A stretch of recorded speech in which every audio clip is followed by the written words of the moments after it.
আসসালামু আলাইকুম। আজকে অটোরিকশা চালকদের কিছু করুণ কাহিনী খুবই দুঃখজনক। তারা অটোরিকশা চালায়, ঠিক আছে, এটাই ওদের দোষ।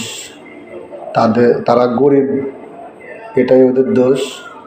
কিন্তু অটোরিকশা যারা আমদানি করে, যারা বিক্রেতা, তাদের তো কেউ কিছু বলে না। তারা তো অবশ্যই সরকারের ট্যাক্স দিচ্ছে, কিন্তু তাদেরও তো দোষ আছে।